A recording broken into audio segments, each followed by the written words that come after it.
All right, welcome back to the Selling in a Crisis Daily Sales Briefing. We're here every day at noon live. If you are on Sales Gravy, you can put a comment or ask a question below. If you're on Facebook or YouTube in the comment sessions, we are monitoring those. So if you've got a question for me, ask the question and I will be happy to answer them. Today's briefing is focused on protecting your turf, protecting your account base.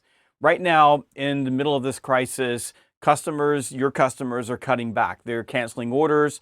They're slow walking any deal that you had in place. Contracts are taking longer to get signed, and a lot of your business is in jeopardy. This morning in particular, there was a report that 1 in 10 Americans had already lost their job. And in an economic crisis like that, or in a climate like this, every piece of business that you have, every customer that you have is in jeopardy. So right now, you've got to get to work protecting your turf.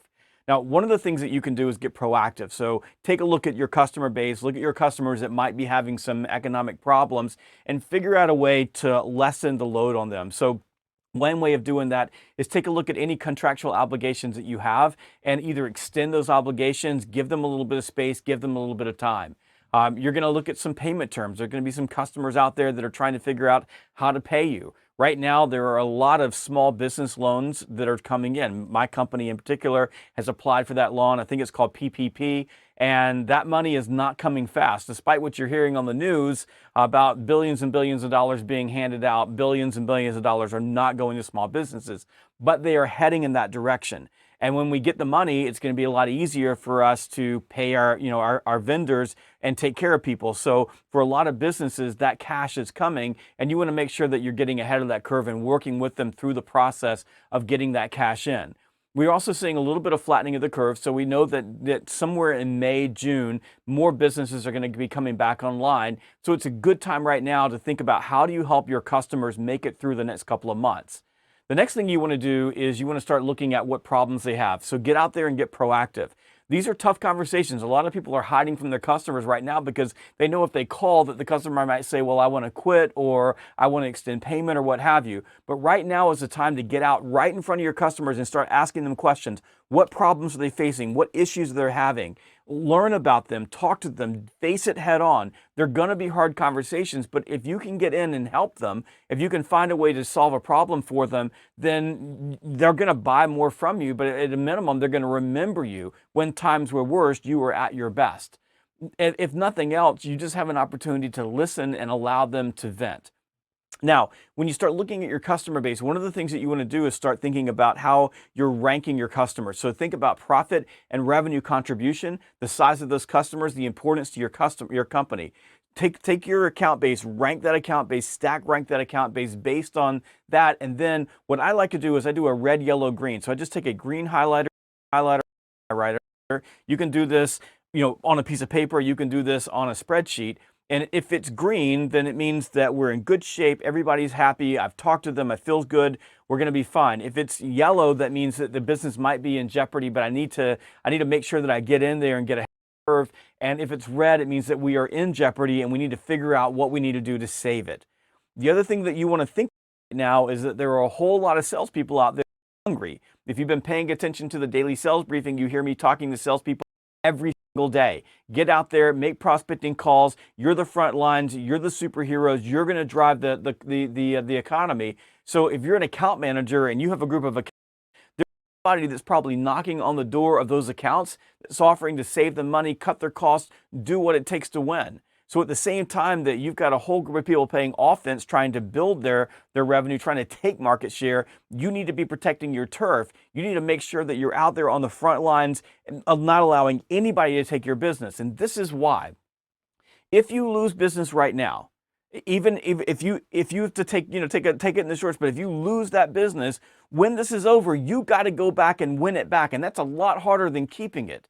And if someone else takes your business and establishes the relationship, it's going to be really, really hard for you to get back in there.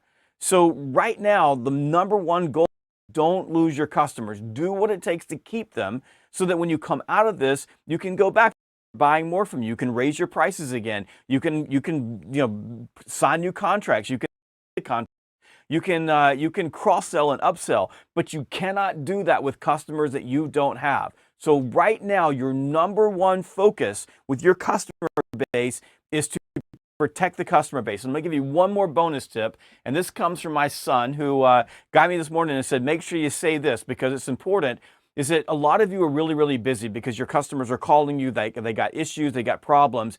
You want to be incredibly incredibly responsive. In other words, when they call, you want to make sure that you're taking care of them, solving problems, that you're Johnny on the spot. But there's going to be moments when you're not going to be able to solve the problem right then. So make sure that when your customers reach out to you via text message, email, a voicemail, or what have you, that you just take a moment, respond, let them know that you got their message and you're working on it so that they know it didn't go in a black hole. That's super important right now because everybody's nervous, they're scared, they're worried, and if they send you something asking for something and you don't respond, they're going to think the worst. So make sure that you're super, super, super responsive. And the same thing with the people on your team. Make sure they're responsive and live by this motto when it comes to your customers and your internal support team. And God we trust, everybody else we follow up on. That is the daily sales briefing. I believe we've got a question over here.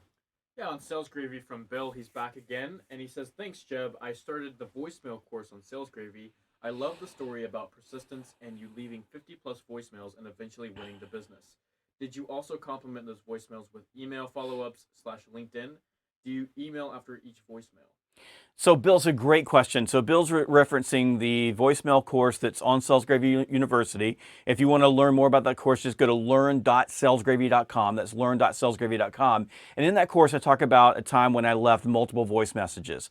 And this is a tactic that I use all the time. So if I want to get in touch with someone, I'll leave a voicemail message every single day. And I typically use the same voicemail message, like I've never left one before. I'm nice, I'm professional, and I only do this in situations where there is an imminent need for me to get in touch with them. In other words, there's a buying window that's open that could close. I don't just do this with everyone. And usually it doesn't take 50, Bill. Usually it takes 5 or 6 and people return my call. Now, the story that I tell, I wasn't able to get into the person that I needed to talk to via email. I couldn't go there face to face. My only voicemail, I didn't have LinkedIn at the time. So, but in today's world, if I have LinkedIn and I have email, certainly I'm going to sequence those things. So I'll leave a voicemail, then I'll send an email, then I'll get with them on LinkedIn. With LinkedIn, what's beautiful about LinkedIn, if you just go to your app on LinkedIn and you the app up to somebody, you have to be able to message them, or you have to navigate so you can send an email. If you click the little microphone button, you can actually leave a voicemail on LinkedIn. So you can actually leave the exact same message on LinkedIn. If you click the plus button, there's the option for you to leave a document or even leave a short video. So you can do that on LinkedIn as well. That allows you to then layer your messages in a way that gets their attention and pulls them toward you. It looks like we don't have any more questions today. If you want to learn more about the voice course, go to learn.salesgravy.com. This is a daily sales briefing, Selling in a Crisis. We're here every single day at noon. And if you want to tune in, go to live.salesgravy.com. That's live.salesgravy.com.